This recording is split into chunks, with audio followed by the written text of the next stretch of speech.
Fala pessoal, sejam bem-vindos a mais um Toca Ficha. Eu sou o Rubens Chaves. Eu sou o Matheus Winkler. Sou o Felipe Mikami. Boa. E eu sou o Germano Dalfito.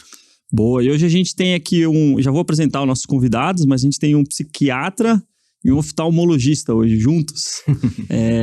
E além da gente falar sobre essas especialidades, que a gente já falou bastante aqui, já tivemos convidados oftalmos, Gabriel Castro teve recente, eu acho que o último foi o Lucas, né? Que é, putz, gente boa pra caramba. Vocês conheceram o Berlim também, né? Conheci. Psiquiatra já teve o Léo, a Dani, acho que teve mais alguém na psiquiatria. Mas hoje, além de a gente falar especificamente sobre as trilhas que existem pra gente conduzir um consultório particular e conduzir nossa carreira nas diferentes especialidades, a gente vai falar de um assunto que a gente acha que fala aqui de maneira parcial em alguns momentos, mas a gente vai falar mais sobre amizades que a gente constrói ao longo do processo de evolução, tanto pessoal como de carreira, de consultório. E eu acho que vai ser legal porque justamente os dois são formados, né, na USP de Ribeirão Preto, né? Um salve pra galera da USP lá. Tava comentando agora há pouco aqui dos percalços aqui, né, da época que a gente não é tão gente assim, né, da época de faculdade. Cara, eu lembro uma vez que eu tava numa Calomed, do nada, o cara me ensinou a puxar o hino de Ribeirão, puxei o hino de Ribeirão lá e tal. Galera bem gente boa, né, de Ribeirão. Salve pra galera de Ribeirão aí. Bom, então vou apresentar aqui devidamente os nossos convidados. O Germano, ele é formado na USP Ribeirão, né, como eu falei, oftalmologista pelo Hospital de Clínicas da USP. É especialista em retina e vítreo. É isso, né? Isso. Eu não sou mais médico, então por isso que eu pergunto. O oftalmo também não é muito. Então. E o Instagram dele é @Dr. Germano Dalfito. O Felipe, ele é médico da USP, mais conhecido como Scar lá na USP lá. A galera da época dele vai lembrar. É psiquiatra pelo HC também lá da USP. E hoje ele continua lá na USP lá, na USP não, em Ribeirão. Tem o consultório dele, o Germano tá em Brotas. Um salve aí pro pessoal de Brotas que tá fazendo rafting aí agora. Ele até me mostrou umas fotos ali de Brotas e eu já tô bem convencido a ir pra lá. É bem massa, cara. Matheus, nunca tinha ouvido falar. É um rolê bem massa. Bom, sejam bem-vindos, valeu aí. Hoje o Matheusão junto com a gente de co-host aí. Queria saber um pouco como começou além dessa tocação de ficha aí de vocês no consultório de vocês, como que começou essa amizade de vocês? Essa construção, vocês sempre estão juntos. Eu lembro do primeiro 24 horas que vocês vieram juntos. Eu acho que primeiro entrou o Germano, depois entrou o Felipe aqui dentro do MCP. Ambos, né? Pra quem não sabe, são alunos do MCP também. E como que começou essa amizade? Como que vocês veem a importância disso? De ter parceiros ali de vida, de negócios. E é um pouco do que eu construí com o Victor na residência, né? Não foi na faculdade, Sim. mas querendo ou não, a gente começou do zero ali as ideias, né? Eu acho que é assim, né? A gente vai construindo muitas amizades ao longo da faculdade e com o tempo vai afunilando, né? No começo é aquela turma mega unida, né? Lógico que você ainda cativa muitas pessoas, né? Você fica junto de muitas pessoas, mas tem alguns que por similaridade, por pensamentos congruentes ali, a gente começa a se juntar mais, né? Toma trote junto ali. Toma trote junto, vai pra intermédio junto, tudo, né? Moramos juntos, né? A faculdade toda praticamente. Você é de uma cidade próxima de Brotas. Eu sou de Torrinha, uma cidade de 9 mil habitantes, do lado de Brotas. Então, assim, eu sou o cara totalmente caipira do interior ali, né? Eu fui andar de Ribeirão mesmo, né? Não, meus pais moravam em Lins antes de eu ir pra Ribeirão, mas, já passei por várias cidades, mas resumindo, eu falo que sou de Lins, né? Mais interior de São Paulo, perto de Bauru. E tu chegou lá, Germano caipira, assim, total, cara, assim, sem saber pegar ônibus. Caipira total, a galera. A primeira vez que andei de metrô, eu tava no 6º ano da faculdade. Essa história é boa também. Eu vim fazer um estágio aqui na Porcada, aqui na USP São Paulo. E aí o Victor foi assim também, quando ele chegou, ele não sabia nada de metrô. Ele me ligava, ele falou, como que pega esse trem aqui, não sei o quê. Ele é mineiro. Até o Germano, ele não literalmente esse trem. Foi engraçado essa história, eu fui esperto, não contou, né? Que foi a primeira vez que ele andou de metrô aqui. Foi outros 3 amigos que vieram juntos, amigões nossos também. E nós íamos fazer o estágio na USP São Paulo, né? No 6º ano, tudo. E aí, na hora de ir embora pra casa que a gente tava, eu ia de ônibus, porque era mais fácil no começo, mas vamos de metrô, vamos. E eu nunca tinha andado, né? E aí eu falei, deixa os moleques ir na frente. Porque eu não sei como é que é. Aí eles foram observar e vou fazer. Fui observando, os caras compraram o ticket, eu fui e comprei junto. Colocou o cartãozinho, eu fui e coloquei junto. Aí a hora que tava dentro do metrô, eu já falei, galera, primeira vez que eu ando de metrô. E a galera, puta, você não contou antes. Falei, não, vou ficar quieto, senão vão me zoar, né? Ter tirado uma foto. Não tirei, né? Cara, que doideira. O metrô aqui em São Paulo é um negócio de louco, assim, né? Porque você vê de tudo lá. Você consegue comprar coisas boas também, viu? Boas? Pra coisas boas. Assim. Comprar coisa- Barata, assim, barateza. Assim. É. Pilha, assim. Ah, tipo, sim. Ah, o jeito que eu tava ali, eu acho que ansioso, eu nem olhei nada ali não. Só queria cumprir minha meta ali, que era Massa, sair. massa. E aí vocês... Como que foi essa construção de definir, pô, você é psiquiatra, você é oftalmo? A gente sabe que durante a faculdade a gente cresce com uma ideia muito platônica do que é a medicina, né? Eu, Sim. por exemplo, achava que eu ia ser cirurgião porque meu pai era cirurgião. Aí, a primeira vez que eu entrei numa cirurgia no internato, quase vomitei ali no campo cirúrgico. Falei, cara, isso aqui não é pra mim. Não é pra mim. Como que foi essa descoberta e essa construção mesmo de, pô, eu vou ser psiquiatra, vou ser oftalmo?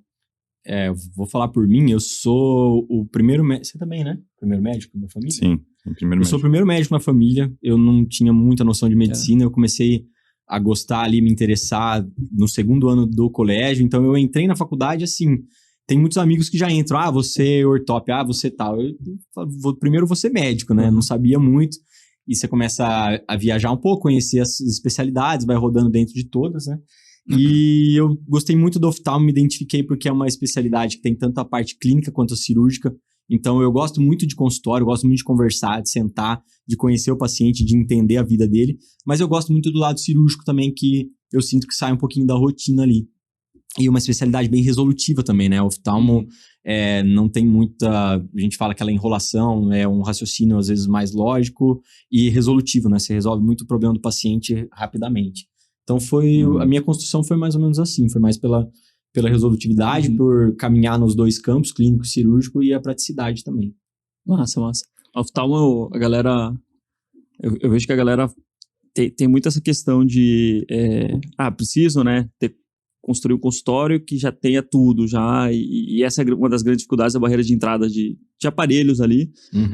Mas, ao mesmo tempo, essa questão de raciocínio clínico rápido é uma questão também, porque a gente vê que os caras fazem uma linha de produção, né? O Gabriel contou isso aqui pra gente. Você entra lá, você passa muito tempo, você passa 1 hora no consultório, mas muito pouco tempo ali junto, em contato com o médico mesmo, com o oftalmologista. Como que é hoje o seu atendimento, assim? Já falando um pouco mais da especialidade Hoje, mesmo, assim. Quanto tempo você passa com o paciente? Como que você organiza esse fluxo dos aparelhos, né? E aí já a gente vai contar um pouco também dessa história dessa aquisição, né? Tá. Que pra quem não sabe, o Germano se tornou owner, né? Clínica comprou a clínica. Graças ao Rubão aí, agora a gente tá... Estamos no processo aí, tá dando certo. Depois eu preciso te mostrar o projeto. Boa. Graças ao Rubão, eu tô endividado. Vai lá, vai fundo. Cara, o meu atendimento ali, a partir do momento que eu decidi, então, ir para Brotas, né? Eu me especializei, né? Eu fiz oftalmologia, depois eu fiz a parte de retina, que é a parte que eu mais gosto no oftalmo. Mas quando você decide ir para uma cidade pequena, você sabe que você vai trabalhar muito com a oftalmo geral. Então, a retina é uma paixão, mas a oftalmo geral é o que eu mais faço lá. Então, eu passo muito tempo com o paciente em sala. O paciente fica mais ou menos meia hora. Aí você fala, nossa, o que você faz lá dentro? A gente conversa sobre tudo. Eu deixo o paciente super à vontade para perguntar, para conversar, para tirar dúvidas. Eu tenho a maquetezinha, né? O olho. Então, eu sempre abro o olho, mostro as estruturas, explico, falo, seu problema é por conta disso, a gente tem que fazer isso. A sua cirurgia vai envolver essa parte, nós vamos fazer isso, entendeu? Então, a minha consulta é muito falada e a propedêutica... educacional, né? Essa parte educacional é importante. Educacional, bastante. Que em cidade pequena eu acho que faz... Porque às vezes a galera fica muito tempo, né? Porque aí quem é médico aí ou tá em vias de se tornar especialista, né? Às vezes na residência, a gente tem muita audiência de residentes mesmo. A gente fica muito viciado no modus operandi de SUS e de convênio, de ser extremamente resolutivo no máximo, ou no mínimo, aliás, período de tempo. Então, você tem que olhar, ouvir o paciente e já... esse é o diagnóstico. Cirurgia ou colírio, você já dá o direcionamento ali. Sim. Só que tem um elemento que é fundamental na construção de consultório particular, que a gente sempre fala, que talvez seja o grande diferencial da maior parte das especialidades, que é a parte educacional mesmo. Você pegar e ensinar Muito. Né, pro paciente, e aí na psiquiatria também tem isso, né? Sim. Tipo, se o meu sintoma piorou, eu tenho, sei lá, um transtorno de ansiedade, piorou, aumenta a dose, diminui a dose. E meio que isso é o que dá tempo de fazer, às vezes, no convênio. E aí, qual que vai ser o seu grande diferencial no particular? E a galera tem dificuldade de entender isso, porque a galera tem até, às vezes, um estigma com relação a conversar demais com o paciente. Você é o cientista, né? Você tá ali na residência ali, pô, você tá achando que você tá fazendo ciência aqui? Todo mundo já deve ter ouvido falar isso. Sim. Então- o ouvir sem escutar de fato, né? Exato. Ouve o que é necessário para ter uma conduta E em é vez de ajudar engraçado, de cara, fato. que faz 10 anos que eu formei na faculdade, e lembrando, assim, de épocas que a gente estava no internato, mesmo na residência, raramente eu consigo lembrar do nome de algum paciente. Não sei se você ia parar pra pensar nisso, isso é muito louco, né? Tipo, você lembra o nome de algum paciente, assim, que te marcou durante a residência? Você lembra o caso, você lembra, puta, aquele caso de, sei lá, uma uveíte, Sim. alguma coisa rara. Aquele caso de um transtorno dissociativo, de múltipla Muito personalidade. raro, né? Um caso muito Mas raro. o nome dos pacientes a gente não lembra, cara. Sim. Então, a gente não cria o costume de criar um relacionamento de fato com o seu paciente, além do diagnóstico dele, e muito menos de construir essa historinha de apresentar o que o paciente está sentindo, desarmar o paciente, que é o rapport inicial ali, né, de tentar entender o contexto social dele, contexto familiar, e acaba que a gente, às vezes, fica muito direto, né, nessas especialidades mais, tipo, otorrino é assim, oftalmo é assim, ortop é assim, mais diretonas, assim, né? Sim. Não tem um baita raciocínio clínico por trás da psiquiatria, nossa, você fazer um diagnóstico é 1h30 trocando ideia ali, imagina. Já tá acostumado. Né? Uma hora e Às vezes meia, faz diagnóstico uma hora e meia, ainda, o oftalmo falando cai a língua, entendeu? Como que vocês veem isso hoje dentro da construção do consultório de vocês? Talvez o Felipão possa falar melhor sobre isso também. A gente tava conversando sobre isso vindo pra cá, né? Sim. É interessante você falar isso, porque é o que faz a diferença pra gente, né? Na psiquiatria tem muito psicoeducação, então, pô, eu costumo até falar pros pacientes, ó, pra mim, educação é tratamento, cara. Começa por você entender e saber o que tá acontecendo, senão o caminho não vai dar certo. Então, eu acho que essa parte que você tá falando que a gente conversou, que é gostar de gente, né? Eu acho que eu tava ouvindo uns podcasts aí antigo que falava muito sobre isso, né?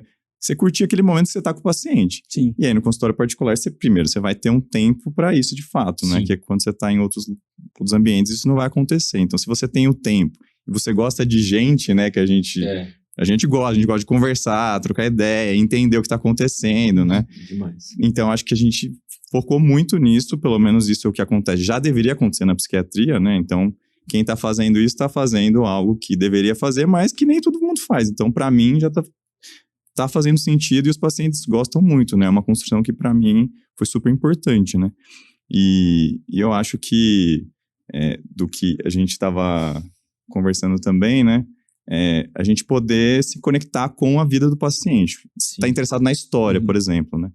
E isso a gente sempre fica zoando o Germano que, pô, um dia você vai ser o prefeito de Brotas lá, de Torrinho, porque ele sempre teve essa veia e foi uma coisa que sempre, a gente sempre lembra de, pô, é importante isso, né? Até uma outra coisa que eu lembrei que você tava falando, né?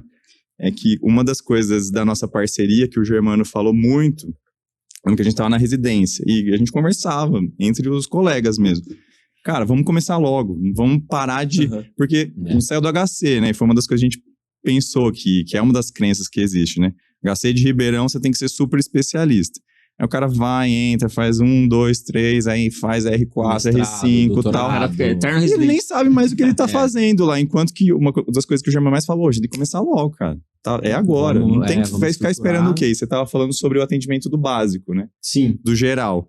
Que assim, talvez não é todos que queiram, né? Mas se você tá fazendo isso bem feito, eu acho que é isso que é o mais importante, né? Então, começar logo no consultório também é uma outra coisa que a gente sempre conversou, né? Não ficar esperando o momento que você vai se tornar um super especialista para... Vocês dois trocavam bastante ideia, vocês dizem entre vocês sobre começar, mesmo com o resto da galera não falando tanto disso, era um negócio que vocês tinham, assim, se fortaleciam.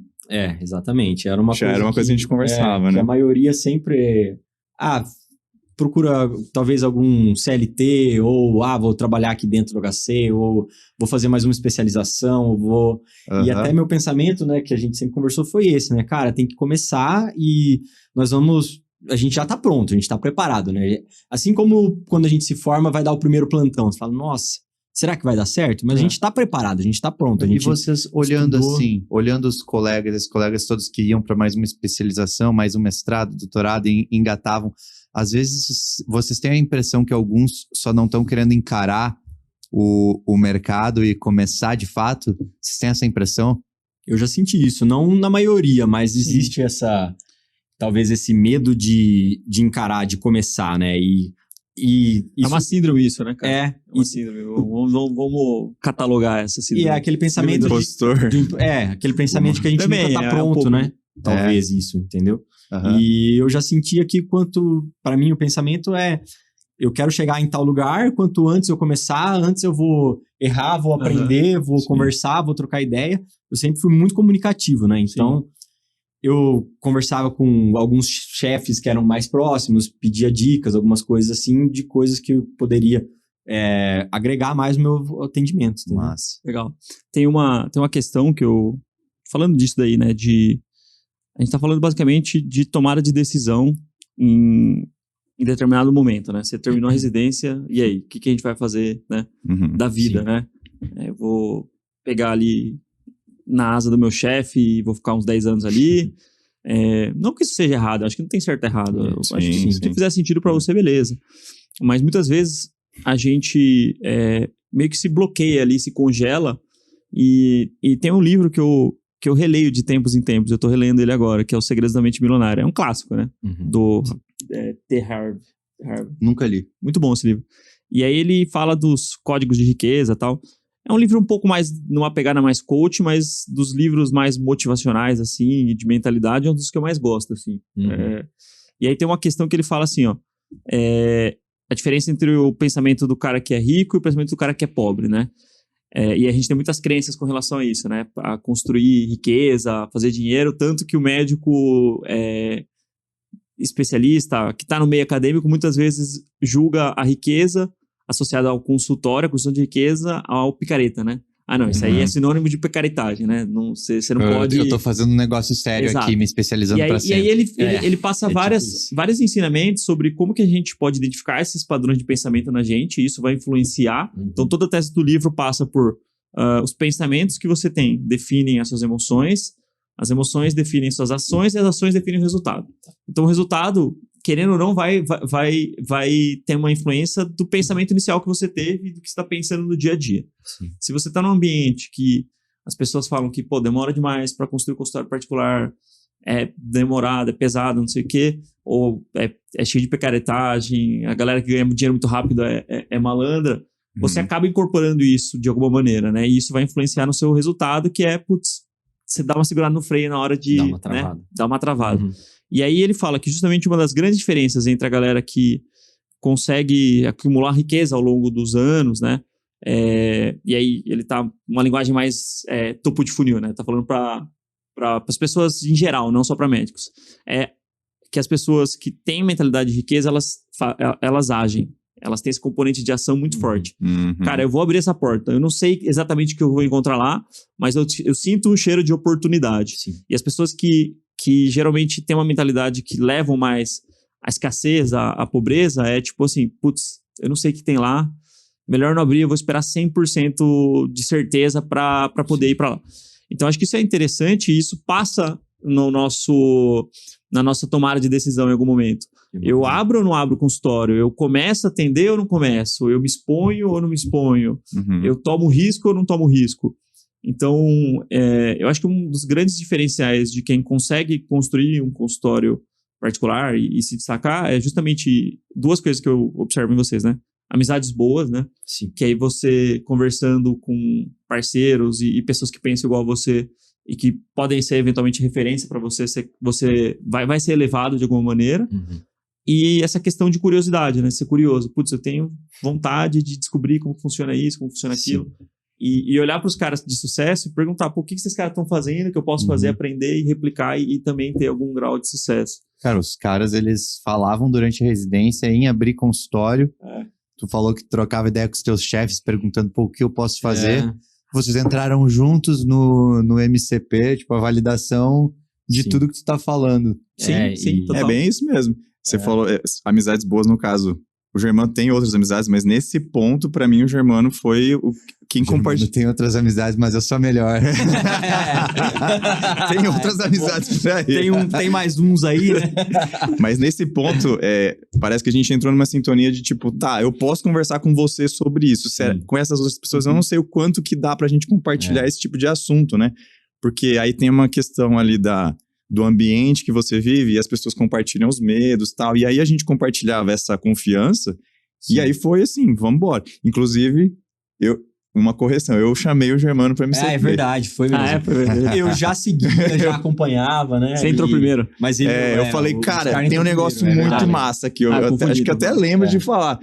E aí, no outro dia também, ele já tava falando, assim, foi junto. Porque eu falei, cara, isso aqui a gente tava procurando, né? Porque realmente a gente tá com algumas dificuldades, mas já tem uma mentalidade que eu acho que vai ajudar. Isso é muito massa. Porque tu falou, vocês compartilhavam as mesmas ideias, a mesma coragem, e muitos amigos em volta compartilhavam os mesmos medos. Então, total um negócio de alinhamento de pensamento. Se vocês ficassem, às vezes, tu tenta ajudar uma pessoa e tu se afoga também, né? Aquela velha história. Então, às vezes, tu tem que dar um passo a mais. Sim. E agora, provavelmente, muitas dessas pessoas olhem pra vocês e pensam, pô, os caras estão dando certo. E daí elas se põem numa posição de realmente perguntar o que tu tá fazendo. E assim a gente impacta os outros também, né? Vai transformando. Tem uma coisa que é legal, que é essa questão de... Que é meio coach, assim. A gente brinca, às vezes até zoa lá no MCP e tal, né? É tudo mindset, né? Mas tem coisas que são de fato verdade, só que assim, você materializa o caminho com ferramentas. Isso é inquestionável, não tem como questionar isso.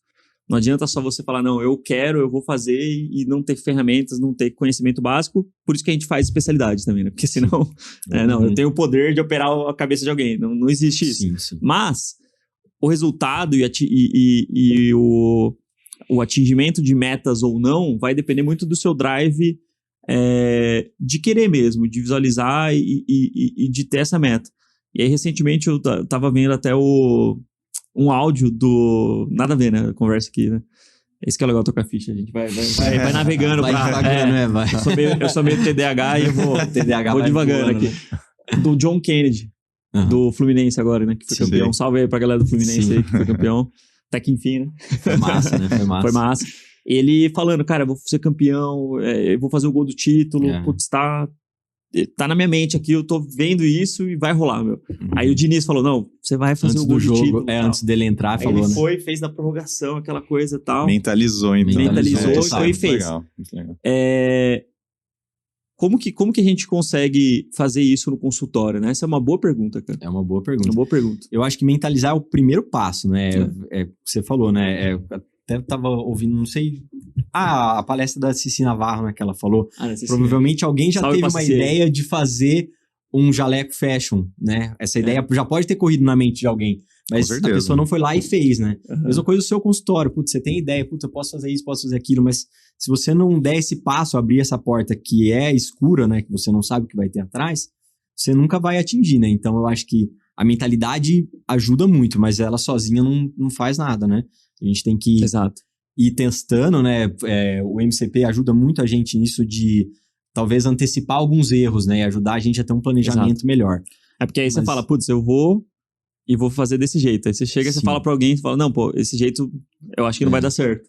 Ou, tipo, já vi alguém testar isso e não deu certo. Então, você meio que acaba pagando pra ter acesso a uma informação que vai te economizar alguns bons reais, no network do grupo, né? A troca de ideias, sempre tem pessoas que dão opiniões muito valiosas lá.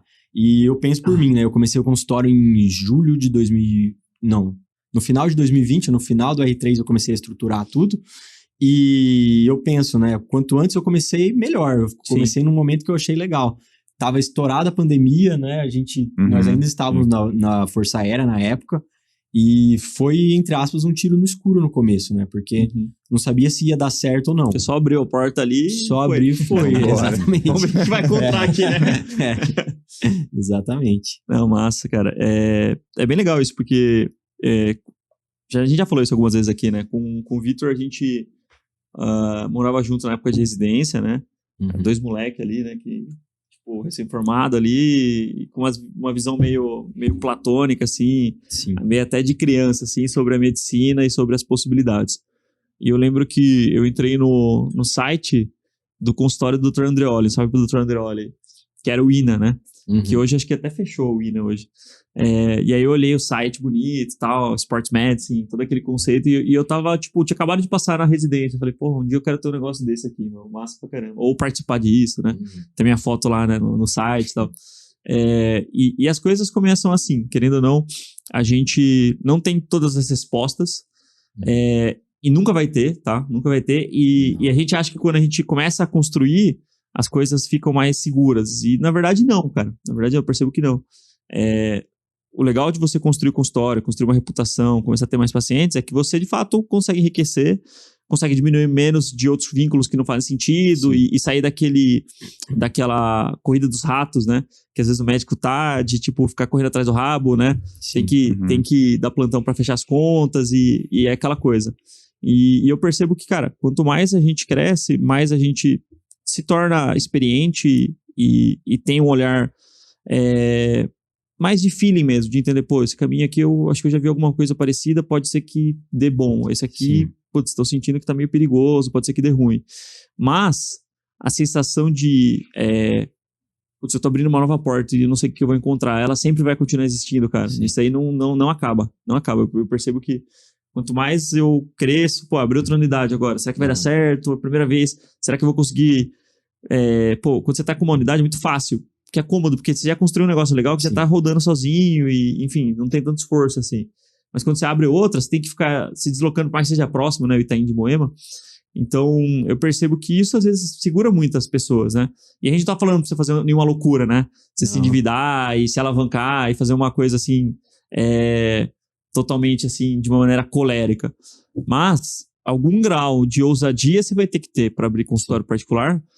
E tá tudo bem, porque é aquilo que a gente sempre fala, o médico ele tem um grande paraquedas, que é, pô, se der ruim, eu vou dar plantão, eu vou, pô, voltar ali, pegar uma porta ali de UBS, convênio, um CAPS da vida, né, no caso da psiquiatria. Pô, falando em psiquiatria, eu queria entender, assim, qual que é a visão do psiquiatra aí, desses medos todos, que enquanto a gente tá falando, o Felipe tá quietinho com aquela cara de quem tá analisando tudo.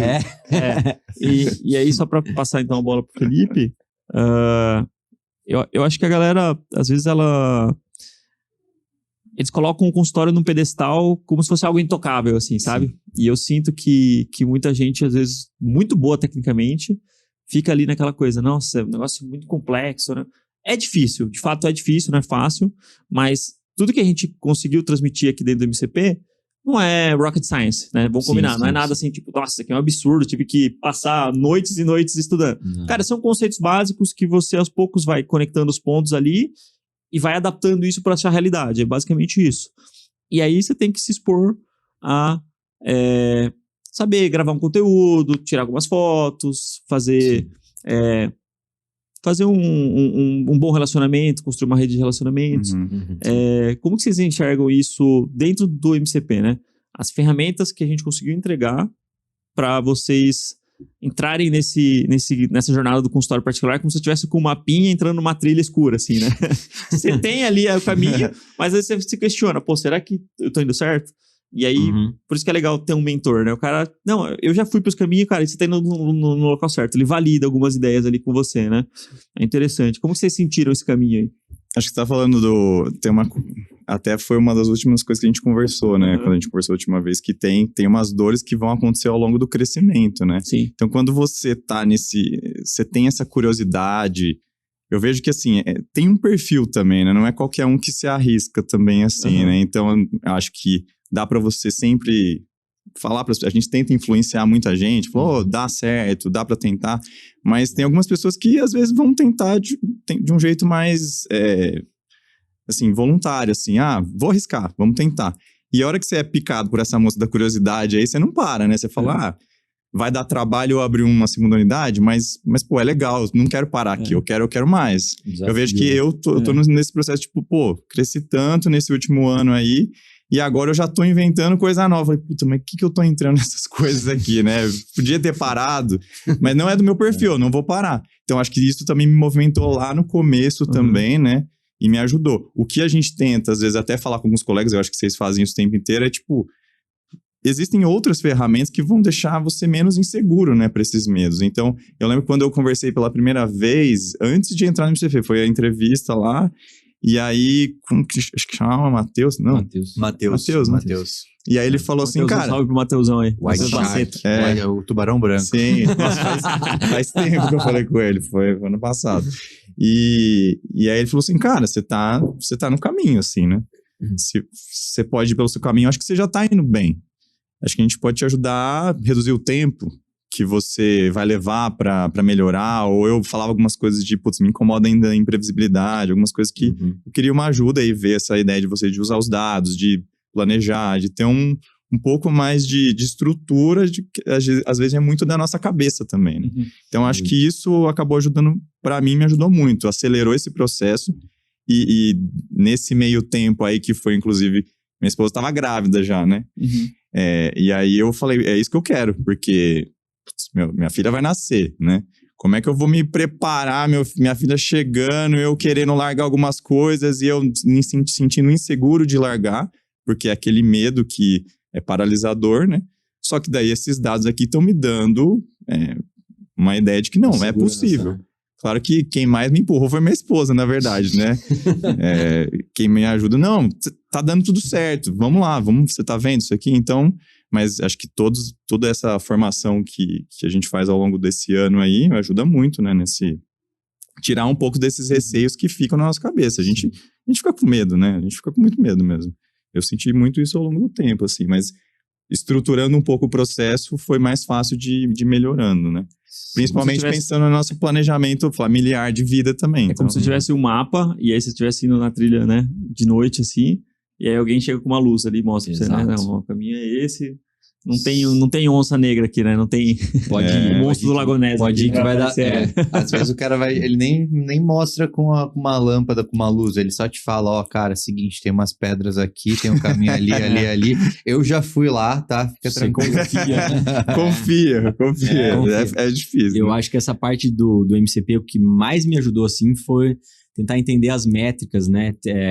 As pessoas que estão chegando até você, quanto que você está convertendo, algumas coisas que ajudaram a ter mais clareza, né? Porque quando eu comecei o consultório, eu fazia muitas coisas da minha cabeça, muitas coisas que deram certo, algumas nem tanto, mas essa parte da previsibilidade, né? Melhorou muito a previsibilidade, então... Você tem uma recorrência mais segura, né? Uma recorrência mais segura, te dá mais confiança para você dar aquele passo a mais, falar, ó, vamos continuar que vai dar certo, né? Para mim...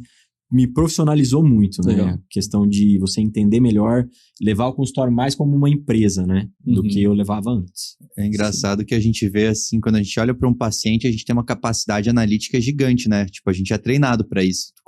Tu vê o paciente, tu começa a entender através de dados, tu consegue entender o que está acontecendo, fazer um diagnóstico, propor um tratamento. Sim. Mas se a gente for ver, no consultório é a mesma coisa, e eu vejo o pessoal no MCP, ao longo do ano, ganhando essa capacidade analítica, que é algo que, se o médico exercitar, ele consegue aplicar, porque já é o rotineiro dele. Só que para isso tem que fazer esse exercício de entender quais que são esses sinais vitais aí para os quais tem que se observar, porque senão daqui a pouco, essa questão do Big Data, né? A gente tem tanta informação e às vezes, se você não souber filtrar qual que é a informação relevante, o que é uma mensagem ali, o que é só ruído, o excesso de informação pode te atrapalhar. Sim. Mas se você sabe o que é aquela informação, que é o que tu está falando, pô, como é que tá minha taxa de conversão, como é que tá meu NPS, o que isso daqui, o que essa informação vai me dar que pode fazer com que eu modifique algo prático. Sim. Se você tem essa visão, daí o negócio anda da mesma forma que daí um paciente evolui bem, né? Se eu estiver olhando o sinal vital errado, pô, não faz sentido nenhum. A gente estuda para tanta coisa, né? E o consultório a gente começa muito no achismo, né? Foi dando muito certo também. Lá em Broad, especificamente, eu tive uma ajuda grande das minhas secretárias. Elas são em 3 lá na clínica, as 3 são fantásticas. E ajudaram muito a me levar à frente também, né? Mas depois, a partir do momento que eu comecei a estudar e aplicar algumas coisas, eu vi que ajudou mais ainda. Sim, total. É o que a gente sempre fala, né, cara? Existem os sinais vitais do consultório. Do mesmo jeito que a gente vai, sei lá, evoluir uma enfermaria na UTI, quando a gente é interno, e a gente não sabe nada, a gente vai aprendendo, né? Quais são os critérios para dar alta, os critérios para manter internado, para seguir com esse paciente para enfermaria, né? Para uma unidade de cuidados menos intensivos. Existem critérios, de fato, e existe um mix de experiência do médico, de olhar para aquele paciente, examinar, pegar os dados, interpretar e saber olhar o que é relevante e o que não é relevante. E no consultório é a mesma coisa. A gente pega os dados do consultório, taxa de conversão. Beleza, se a taxa de conversão não estiver boa, por que adianta eu rodar ads, entendeu? Não adianta de nada, porque se tiver 2%, seu problema não é de geração de demanda. Você vai gerar mais demanda para um funil que está vazado ali. Então você tem que arrumar isso daí.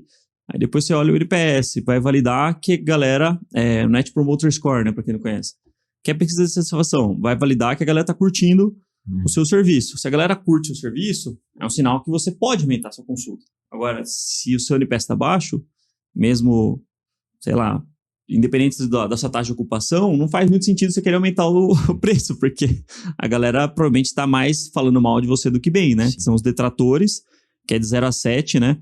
De 0 a 7, quanto que um paciente seu indicaria você para um familiar ou um amigo? E aí, de 0 a 10, né?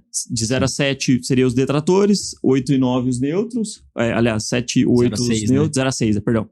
0 a 6 os detratores, 7 e 8 os neutros e 9 e 10 os promotores. Sim.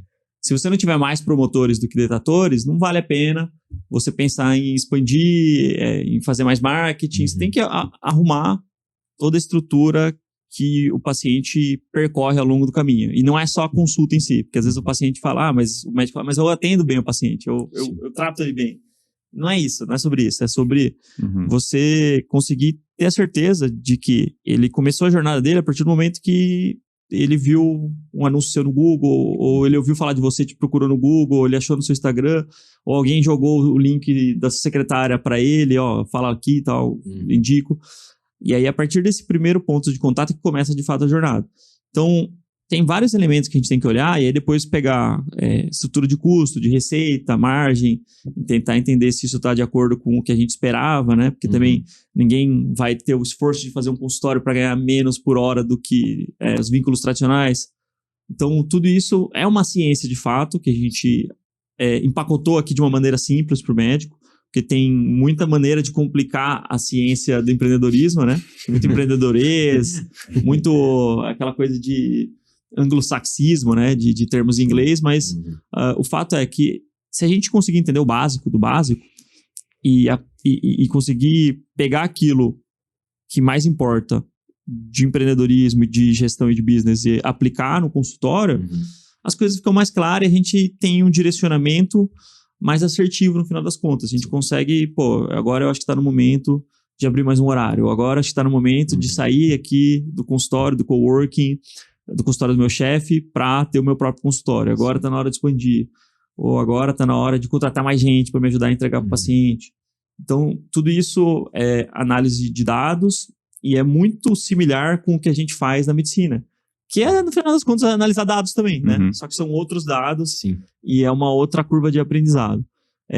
Então, o que a gente sempre fala, não é um bicho de 7 cabeças. Se você aprendeu a abrir a cabeça de uma pessoa, a diagnosticar a depressão, a operar um olho de uma pessoa, com certeza você tem a capacidade cognitiva, mental e física de captar o mínimo que é necessário.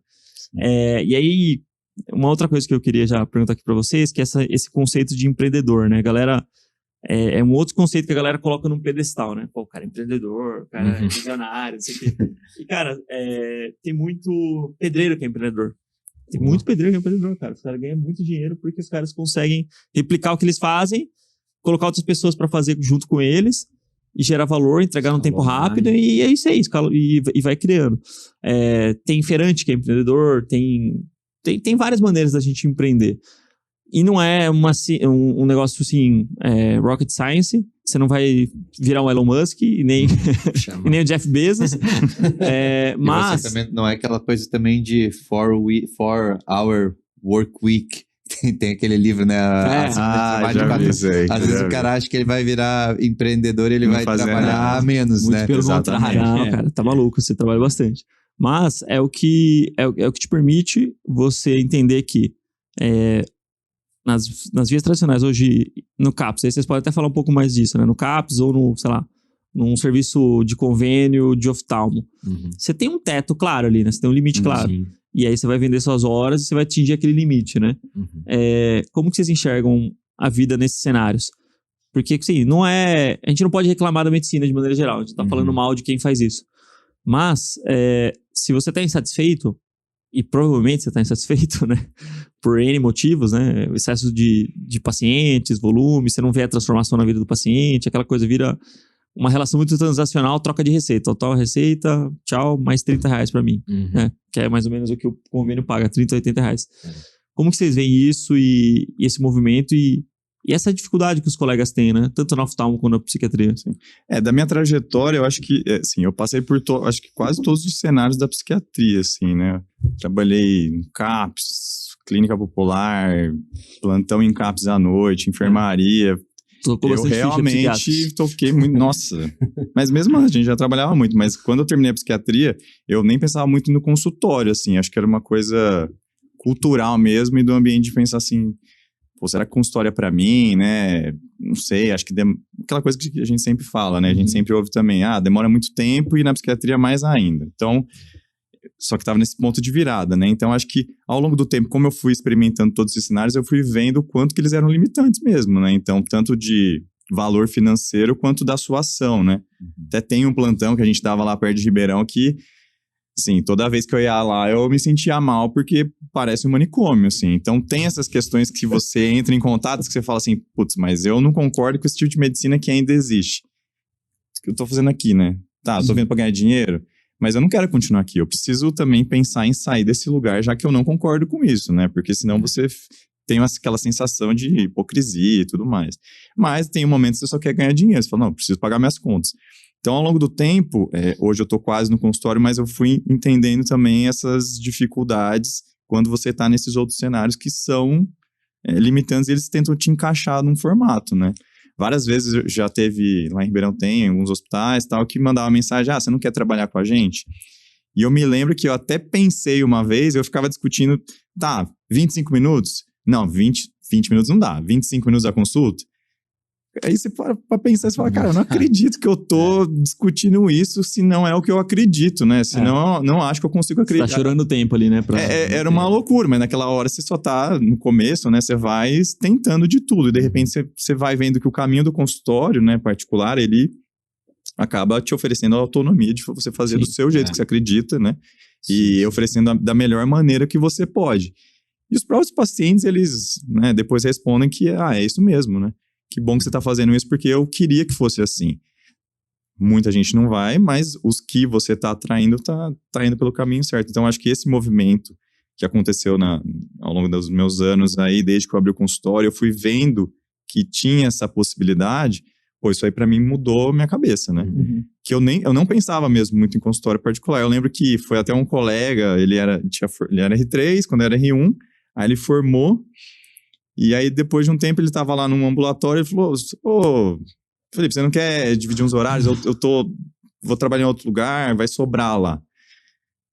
Eu nem pensava. Falei, vou pensar. Depois eu falei, acho que eu vou tentar. Mas não era algo que para mim ia acontecer tão em breve, né? Foi no primeiro ano, depois de formado.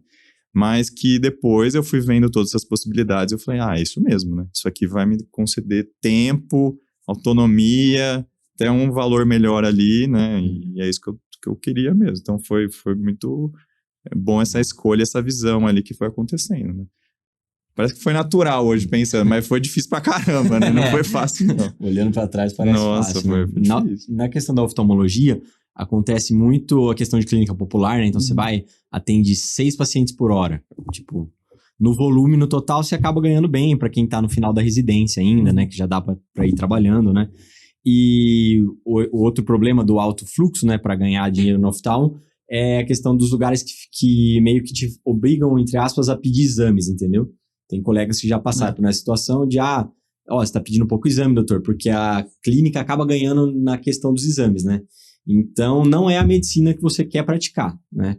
Então, você vê que no consultório particular, você entra ali, você tem tempo de atender o paciente da maneira que você quer, você aumenta muito seu ticket médio, né, comparado com clínicas populares, com convênios, E os pacientes, principalmente na cidade pequena lá, os pacientes em Brotas sempre me perguntam: doutor, por que o senhor não atende Unimed? Aí eu sento com eles e falo: você sabia que a gente tem que pagar para entrar?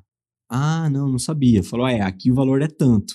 Aí eles se assustam, né? Quanto que é lá pra entrar? A joia lá tá em torno de 180, por aí, que não é tanto se for pensar em... Ribeirão tá 500, né? Ribeirão tá 500. Caramba, 500 conto, né? 500 mil pra entrar, exatamente.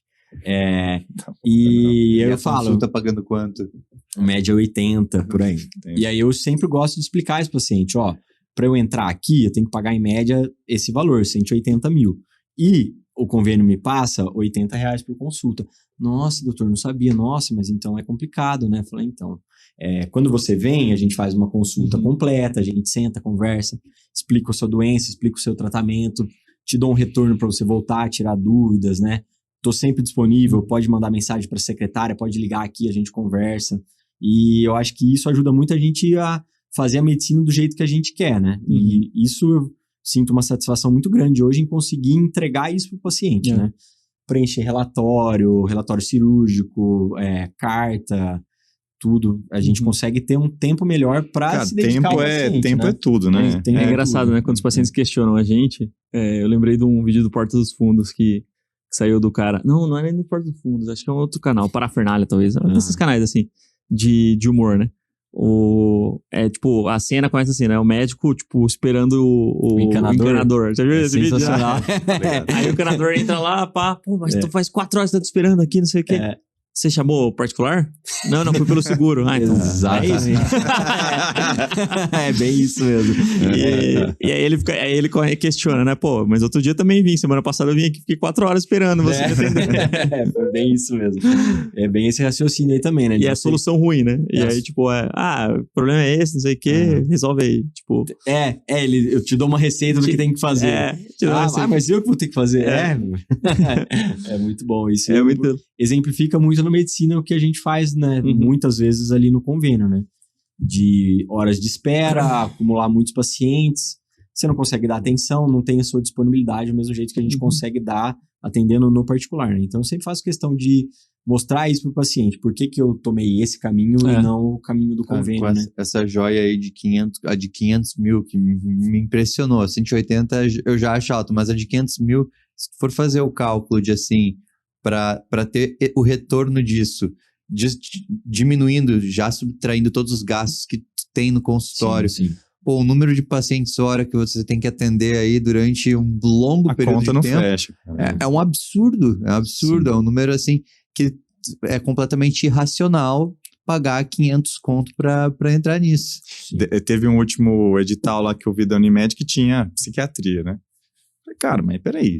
Que psiquiatra que é o maluco que vai querer entrar na Unimed hoje em dia nesses termos? Porque o cara a gente não tem procedimento, né? Pensando na psiquiatria mais básica, você vai ter a consulta e aí vai entrar naquele método. Então até, assim, dizem, né? Isso eu não sei se vai acontecer, mas até uma vez conversei com um cara lá que trabalhava, que ele falou, talvez a gente tenha que repensar algumas especialidades, tipo pediatria, psiquiatria. Isso é óbvio, já faz tempo, né? Mas é por isso que essas especialidades estão indo para o consultório particular e estão conseguindo oferecer aí serviços que não estão muito bem feitos por causa de tempo, por causa do que é possível entregar, né? Não, nem R$80 a consulta, se eles te pagarem R$80 a consulta, os 500 mil se pagam depois de 6.250 consultas. Isso que a gente não botou nenhum dos teus gastos aí no processo. Exato. Nossa, 6.000 consultas. Tem especialidades que ganham em procedimento, né? E aí talvez para algumas pessoas isso faça sentido, né? Mas o que eu sempre pus na minha cabeça que para mim não fazia, que eu gostaria muito de fazer uma consulta mais longa, mais tranquila. E isso desde lá de quando eu comecei em 2020, né? Lógico, a agenda era bem vazia no começo, né? Então, mas eu sempre falava para as meninas, mesmo quando a agenda estiver cheia, que graças a Deus agora está, eu quero manter meia hora pacientes, não quero, porque para oftalmologia meia hora é um tempo muito bom para você conversar, examinar, explicar todas as doenças, né? E continuei na minha meia hora ali, que tá um tempo mais do que suficiente para a gente prestar um bom serviço, né? E outra coisa interessante, né, que o Germano tá em Brotas, ali tá em volta, mas Ribeirão, acho que até vi um post de vocês no MCP, alguém colocou, Ribeirão, alguma especialidade. E aí vocês responderam, a cidade é boa, faltam boas soluções, porque tem muita gente que vem, realmente, Ribeirão é uma cidade que tem, acho que da última vez que eu vi no rádio, tem 700 e não sei, 750 mil habitantes, 800 mil habitantes. A região de Ribeirão tem mais de 1 milhão. Mais de 1 milhão. Cara, é muito grande. Tem muito médico? Tem, né? Mas ainda tem muita gente que vem para São Paulo procurar médico.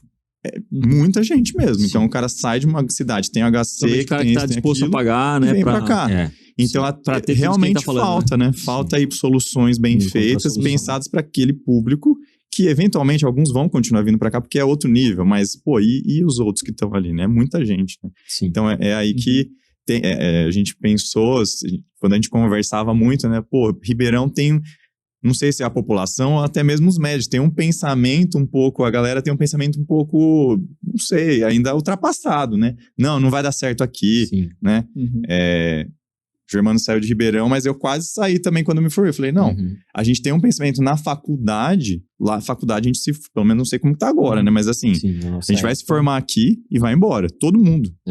Assim, mais de 90% tem esse pensamento. Quem fica lá é maluco, ou é filho de médico, ou sei lá, já tá ali. Já tem um QI ali, né? Então você fica morrendo de medo, você fala assim, não tem jeito, cara. O mercado tá saturado, se for ver da ótica do convênio, às vezes tá mesmo, entendeu? Sim. Mas da ótica de, tipo, soluções inteligentes, assim, que proporcionem disponibilidade, tempo, experiência boa, provavelmente não, né? Porque o universo da saúde é bem ruim no Brasil, né? Sim. É bem ruim, assim. Isso, tipo, de maneira sistêmica no Brasil inteiro. Então, é o que a gente sempre fala. É claro, São Paulo, que é um mercado gigante, tem muitos médicos, até bons médicos até no particular. Só que isso é bom também, porque eleva o valor da consulta. É basicamente isso. Claro, tem mais oferta, e isso vira mais hábito da população, mais gente está disposta a pagar. Então, aumenta o total reachable market, o mercado alcançável. Você vai numa cidade com mentalidade interiorana, que ninguém está acostumado a pagar, aí realmente é mais complicado, porque a galera... vou pagar para quê? Porque já tem... A galera não consegue entender que ela vai passar por um outro processo totalmente diferente. Por mais que ele esteja disposto a pagar, para ele a verdade é essa, né? Sim.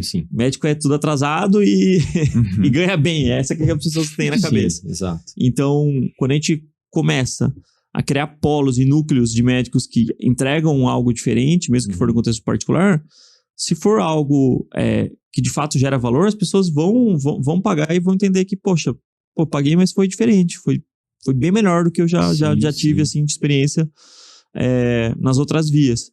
E aí elas começam a falar, vai lá que é pago, e ela já fala, não, é pago, mas resolve, é bom. E tem uma ressalva, né? Ressalva. Exato, uma ressalva, porque não, se ela só falar assim, não, é pago, mas vai lá que é pago. Mas por quê? E se eu posso, entendeu? E é a mesma lógica de escola, né? É um hábito hoje da população classe média, média baixa, média alta e classe alta, colocar os filhos na escola particular. Sim. Porque as pessoas sabem que existe uma insuficiência nas escolas públicas e que para você formar bem seu filho, já pensando até projetando uma faculdade, você precisa desembolsar investimento na educação dele. Sim. E também por uma questão de segurança, por uma série de problemas. Só que já existe toda uma estrutura no Brasil inteira de escolas preparadas para receber e que de fato fazem diferença. Agora, no particular, me questiono se existe. Porque eu já vi casos de, no Pará, por exemplo, ter consultório particular por ordem de chegada igual no SUS. Isso é uma loucura. Isso é uma loucura. Caramba, você já viu isso? Eu já conversei, acho que tem duas alunas do MCP de lá, e uma ela falou assim que a consulta dela, o diferencial competitivo dela é consulta com hora marcada. E que os outros concorrentes, ela é gineco, e diz que o resto do pessoal... Assim, tipo assim, a consulta do pessoal no particular lá, 350, na mesma especialidade que ela, dela botou a consulta R$400, um pouquinho acima, e o diferencial era isso, você tem horário marcado. E daí na landing page, na página dela, tá escrito assim, tipo, consulta com horário marcado. É o diferencial competitivo dela mesmo, né? E cara, só que tipo, a gente tá rindo aqui, só que lá é sério. É sério isso, tem muito médico, e é assim, doido, né? e é tipo o interior do Pará, por exemplo, Marabá, teve um aluno que falou que a consulta dela era 350 esse preço, 400, e aí tipo, é 7 horas da manhã.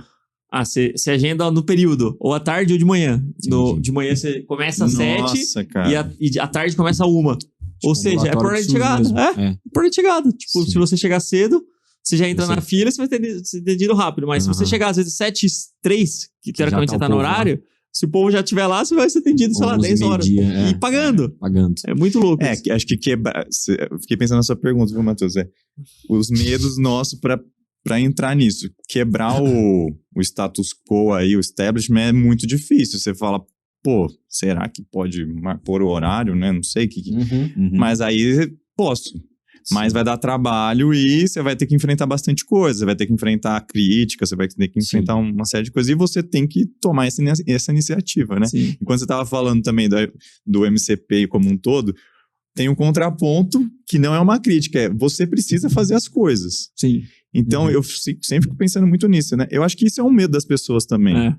Eu não vou entrar por quê? Porque, eu vou ter que fazer. Talvez é meio inconsciente, vamos dizer assim, mas, pô, é que nem quando você paga um personal, né? Se você pagar um personal, eu falo para meus pacientes, você tem que pagar alguém, às vezes, para fazer atividade física. Sim. Porque aí você vai ficar com medo da mancada. Você não vai nem pensar em fazer atividade física. Você vai ficar com medo Você cria o comprometimento, né? É um outro nível de comprometimento. Então, eu acho que tem gente que fica com medo também desse comprometimento. Puto, mas agora eu vou ter que... E foi isso que sempre me motivou também a estar nesses lugares, né? Tipo, não, agora eu tô me comprometendo. Cara, né? até na questão familiar, né? Tu falou assim, a minha esposa foi quem me ajudou muito.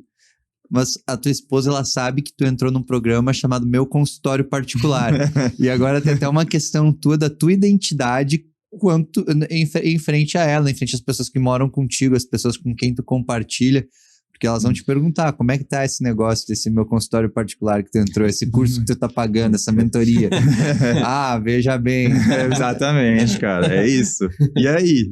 Né? Tá dando certo? Então... Acho que é muito importante, né, esse comprometimento que a gente tem, e isso, às vezes, é um impedimento das pessoas, né? Sim. Você vê que você vai conversar, a gente conversa muito com alguns amigos que, aqueles amigos que a gente fala, e aí, vamos? Não sei, ainda não dá, tô Muitas aqui, objeções, né? né? Tem algumas objeções, e a gente Falta fala, de tempo, né? a gente fala na cara deles, assim, tipo... Tô sem tempo e tal. Então... E geralmente falta de tempo interprete como, putz, tenho medo disso daí. Sim, faz sentido. Geralmente é isso. Acho que é natural, o medo é natural, a gente vai ter que enfrentar. No meu caso também, a minha esposa, ela é médica também, ela é GO, e ela começou o consultório também 1 ano depois de mim, né? Porque eu terminei o R3, ela terminou 1 ano depois, eu comecei o consultório, 1 ano depois ela começou também, lá em Brotas e Torrinha também, ela atende nas 2 cidades, e foi mais ou menos no começo igual eu também. Aí agora eu também ajudo ela a implementar algumas coisas, na precificação, no público, na propaganda, a gente caminha muito junto nisso aí também. Isso é muito Aí vira legal, e mexe, eu tô cara. no celular ali, ela tá vendo alguma coisa da MCP, né? Ela fala. Aí vai ver, eu tô com o grupo aberto lá lendo a Eu galera. acho isso muito legal. Até no Burn-In foi um momento que eu achei muito legal a energia das pessoas. Tava todo mundo, tipo, com insights, com ideias. Porque o que acontece? Quando a gente tá no nosso meio usual, às vezes, as pessoas ao redor, elas trazem algumas coisas como impossibilidades. E a gente se questiona se essas coisas são possíveis e a gente pensa assim, pô, eu tô no mesmo meio que essas pessoas, eu devo ser mais ou menos igual, eu não sou tão especial, então eu vou ser o cara que vai quebrar com tudo isso. E daí tu tá em outro ambiente onde tu tem pessoas ao teu redor falando, cara, dá pra fazer. Daí tu vê, fulano fez, Beltrano fez. Tu vê as pessoas fazendo e tu pensa, caraca, eu não sou feito, não sou um rato, né, cara? Eu consigo fazer também. Sim. Então, é muito legal quando a gente tem esse ambiente, poder trazer isso pra dentro de casa, poder ter a nossa família, assim, como esse suporte, poder ter amigos que trazem isso. Cara, eu acho que isso é determinante. Porque todo mundo tem dias ruins, assim, né? Tem os dias que tu acha que vai dar tudo errado, que tu tá com a autoestima lá embaixo. Sim. Se tu tiver no meio da galera que desiste fácil, eles vão dizer, cara, joga a toalha mesmo, de boa. Vamos beber. Ficar pra baixo, né? Vamos beber.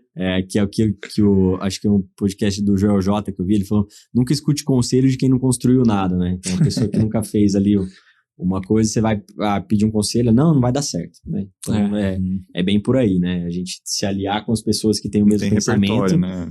Principalmente aí dentro do MCP, galera que já fez, que deu certo, e a gente olha e fala, puta, realmente o caminho é esse, né? Aquele exemplo que você usou uma vez, que você falou que o seu mês de fevereiro não estava tão legal em comparação com janeiro, mas você foi ver fevereiro do ano passado, você tinha tido um crescimento legal, né? Então, são coisas simples, né? Que de repente muda sua mentalidade. Pô, e eu acho que nesse ponto tem que ser coach mesmo, né? Porque coach ajuda também. Ajuda. O problema é coach na psiquiatria lá, falando cobrinha pro paciente que tá deprimido. Aí é foda, mas no geral, coach é muito bom quando tá na hora certa, né? Basicamente é você entender como você vai motivar a pessoa. É você ter a leitura da pessoa e falar, pô, fala alguma frase, alguma coisa que ou faz ela refletir, raciocinar sobre a realidade dela de uma maneira que ela resgate a vontade de agir e continuar, né? Basicamente isso. Não, acho que é bem importante. E ajuda. Foi uma coisa simples ali, pô, me sentia mal porque, não foi tão bom isso aqui, mas, e se você olhar retrospectivamente, né, se você olhar ano a ano, pô, mas isso aqui já mudou muito, né? Sim. Então, são pequenos detalhes que, na verdade, muda toda a sua visão, né? E te Essa impulsiona daí é uma pouco. métrica que o Rubão sempre traz, sempre fala pra galera ver year over year. Year over né? year. Year Eu gosto over dos year. termos, Ele falou antes do anglo-saxonismo, eu pensei, caraca, É ele, né? É ele mesmo, é ele mesmo. it's you. Tô quietinho aqui, me deixa quietinho. Essa questão em cidade pequena também, bom, todo lugar tem a sazonalidade, né? Mas, por exemplo, lá em Brotas, no final de abril, começo de maio, tem uma festa que chama Festa Santa Cruz, que junta feriado de 1º de maio com o aniversário da cidade, que é no dia 3, né? Então, a galera realmente acaba gastando dinheiro na festa, guarda dinheiro pra ir na festa e falta um pouquinho. Então, sempre o consultório dá uma minguada, né? E teve, se eu não me engano, acho que foi 2021 ou 2022. Primeiro ano, né? Que você falou. Que eu tava indo num ritmo legal no consultório e tal, de repente, final de abril, o consultório deu uma parada praticamente. Teve um dia lá que teve 1 paciente, 2. Eu cheguei pra secretária e falei, será que eu fiz alguma coisa errada? Alguém tá falando mal de mim na cidade? Nos grupos de WhatsApp.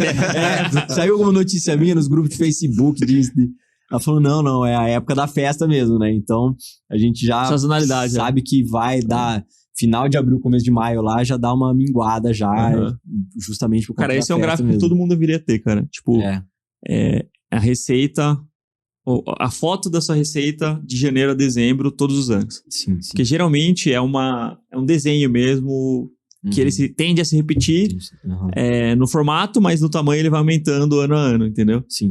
E é o que acontece lá no Lean, por exemplo. O terceiro trimestre é o melhor nosso, que é o trimestre que tem mais provas, assim, expressivas para o nosso público, que é principalmente o corredor de rua. Então o terceiro trimestre geralmente dá uma bombada. E aí, assim, o primeiro trimestre começa devagarzinho, o segundo trimestre melhora, o terceiro trimestre estoura, e aí o quarto trimestre já volta mais ou menos no nível do terceiro e começa tudo de novo. E aí começa a subir o gráfico de novo. Então a gente entende, eu não vou sofrer que vai diminuir um pouco meus atendimentos agora em novembro, dezembro, porque eu sei que é esperado. Também não quer dizer que eu vou ficar expectante, né? Conduta expectante. Eu posso tentar ativar, criar campanhas de alguma maneira já para adiantar alguma demanda que vai vir de janeiro, por exemplo. Projeto verão, né? Vem se preparar já, né? Tipo isso. Mas eu acho que ter esse discernimento é muito importante para a construção do consultório. E é o que a gente sempre fala, a gente não tira isso da nossa cabeça. Se for pegar para quem é investidor, né? Se for pegar uma análise de uma empresa de capital aberto, a comparação é sempre com o ano passado, né? Tal empresa teve lucro recorde e cresceu 30% de lucro líquido com relação ao mesmo trimestre do ano passado, né? Essa é a comparação deles, né? E não tipo, a empresa vendeu mal hoje. Foi mal hoje, não teve vendas hoje. Tem uma frase do Bill Gates que é tipo, a gente superestima o que a gente pode fazer em um dia e a gente subestima o que a gente pode fazer em um ano ou 10 anos. Enfim, e isso é engraçado porque a gente chega... eu tenho vários finais de dia que eu fico frustrado, assim, que, poxa, eu planejei tanta coisa que eu queria fazer, que eu ia fazer, que não rolou, ou em uma semana, mas a gente não faz esse exercício de se comparar um ano atrás, porque quando a gente para pensar, putz, mas no longo desse ano, o que aconteceu? Nossa, coisa boa pra caramba, evoluí bastante. E exige calma a gente parar, às vezes, e pensar nisso, porque a gente tá tão levado pelos sentimentos daquelas frustrações agudas, assim, tipo, de um dia ruim, de uma semana ruim. E às vezes a gente precisa de alguém pra te fazer parar. Cara, peraí, vamos olhar pra esse teu último ano. E vamos ver o que aconteceu. E daí tu vê, caraca, realmente, né? Na minha métrica, na minha régua, eu cresci. O subjetivo fiquei pensando em paciente psiquiátrico, né? Que isso acontece muito, assim. outras especialidades, às vezes você consegue ser bem objetivo, né? Então a gente tenta até trabalhar isso, e isso me ajudou porque eu tenho um pensamento racional, assim, né? Tentei fazer um ano de engenharia antes de fazer medicina. Você fez poli, né? Fiz um ano de poli. Que massa. Mas larguei. Era Meu irmão colega fez do poli. Mansano. Meu irmão fez poli, Exatamente, eu falei com o Felipe, né? Felipão, meu irmão fez... ele terminou, né? Hoje é engenheiro. Fez, ele né? trabalha no mercado financeiro hoje. Ah, Certo. o pessoal que da poli... Salve o pessoal da poli, né? Tipo, ninguém ouvindo. Mansano também. A gente até falou que a gente teria que citar o Mansano aqui, né? Não, salve aí pro Felipão aí. Porque ele tá... O Felipe tá fechando ali com ele, eu Sim. já fechei... Ajudando bastante na consultoria financeira e tal, legal, isso é legal. Na última reunião que a gente fez, você me indicou, eu conheci o Felipe, o trabalho deles de é muito bom, gestão né, financeira, muito bom, superando minhas expectativas já. E o quanto ele tá ajudando nessa construção da clínica que a gente tá, na fase que a gente tá agora, de adquirir a clínica. Conta um pouquinho mais pra galera aí, como foi esse processo aí. Não, vou comprar uma clínica. Então vamos... Acho que é legal a gente que ele montou a clínica, ele comprou uma clínica que já tava pronta já. É legal a gente contar desde o começo, né, porque dá um pouquinho de ideia, né. Teve o evento do 24 horas do MCP, que foi em março. Verdade. Faltavam 15 dias pro meu filho nascer, eu vim meio que naquela expectativa, se a Gabi ligar que tá entrando em trabalho de parto, vou ter que ir embora, né. Vai ter que vazar rapidão. E aí a gente fez a reunião das mentorias coletivas, de grupo, né? E aí eu comecei a falar, o Rubão falou, faz uma proposta e compra essa clínica, né? Falei, cara... Você é louco. Fui embora martelando aquilo na cabeça, né? A gente foi embora e tal, liguei pra Gabi no caminho, falei, amor... Que era a clínica que você trabalhava, né? Você prestava serviço. Né? Quando eu entrei em Brotas no final de 2020, o melhor oftalmo da cidade, tradicional, super gente boa, ele me acolheu lá dentro, colocou, a gente divide a clínica. A gente ainda tá junto, a gente é super parceiro lá até hoje. E é uma clínica que tem mais profissionais juntos trabalhando, minha esposa, inclusive, que é GO. E ele não tem muito uma pegada de gestão, ele não gosta, né? Ele é um pouquinho mais velho, já tem 53 anos por aí, e ele é mais sossegado um pouco. E você deu aquela ideia, né? Falou, cara, por que você não compra? Eu falei, puta, fiquei martelando aquilo, né? Falei, cara, mexeu com a minha cabeça, né? Falei, vamos lá, né? Plantou e aí tem um triplex. Um amigão meu lá, que já é sócio agora, que é o Rodrigo, que é um cardiologista. E ele falei pra ele, Rodrigo, vamos embora? Aí a gente começou a pensar, falou, vamos. A gente fez uma proposta pro Fabrício, que é o dono da clínica. Salve aí pro Dr. Fabrício. Parceirão meu, foi como se fosse um pai pra mim. Fabrício, a gente gostaria de gerir a clínica e tal, e a gente entrou agora como se a gente estivesse alugando a clínica com uma opção de compra daqui a alguns anos, né? Então já foi esse processo, né? E numa das reuniões que a gente fez depois disso, a gente conversou e até você falou, tem o serviço do Felipe, né? Do Mansano, que faz a questão da gestão da clínica, tudo. Isso. Porque é um processo um pouquinho longo, né? A gente pegou uma clínica ali com um nome já muito bom, mas que não tem muita identidade visual, não tem nada. É pouco estruturada na questão de planilha, de finança, tudo. Então, foi na raça. Não tem registro, assim, não tem muito registro, exato. Então, a gente contratou o serviço do Felipe para estruturar tudo. E aí, estamos com o Felipe aí, deve fazer uns 30, 40 dias já que ele tá... Legal, já tá te dando visibilidade ali dos números. Muito, reunião mensal, já conversamos com... É uma modelagem financeira para você entender como que vai ser o crescimento, as metas e como que o negócio vai parar em pé, basicamente. E na primeira reunião que eu fiz com ele, falei, cara, será que a gente vai? Aí comecei a raciocinar, falei, cara, é isso que a gente precisa, o valor é bom. O Bruno Paladini deu uma mão nessa também, fiz uma reunião com o Bruno. Salve aí, Bruno. E aí falei, cara, acho que dá pra entrar nessa. E aí, depois joguei aí, eu puxei ele, né? Falei, vamos embora que acho que vai dar certo com o Felipe aí também. E tem ajudado muita gente a dar clareza, a dar esse passo que é um pouco no escuro, né? Porque é uma clínica que opera no negativo pra gente, cara... quando você pega o negócio andando é diferente do que você construir do zero, né? Totalmente. E aí tem uma questão de você... que a gente fala de valuation, né? Que é quanto que vale um negócio. Sim. E os consultórios têm valor, viu, pessoal? O pessoal esquece disso, mas tem valor. E tanto que tem grupos, principalmente na oftalmo, né? Tem vários grupos de oftalmo crescendo muito com base em aquisição, em M&A, né? Sim. Ou na onco também, na psiquiatria talvez tenha um ou outro ali. Mas enfim, tem valor ali, né? O seu CNPJ tem um valor. Sim. E às vezes você não consegue tangibilizar esse valor e geralmente envolve você ter certinhas as contas para você calcular esse valor, senão você não consegue calcular. Sem dúvida. Ele depende da sua geração de caixa. E aí não depende do seu faturamento, é geração de caixa, que é diferente de faturamento, tá? E às vezes o médico tem dificuldade de entender isso.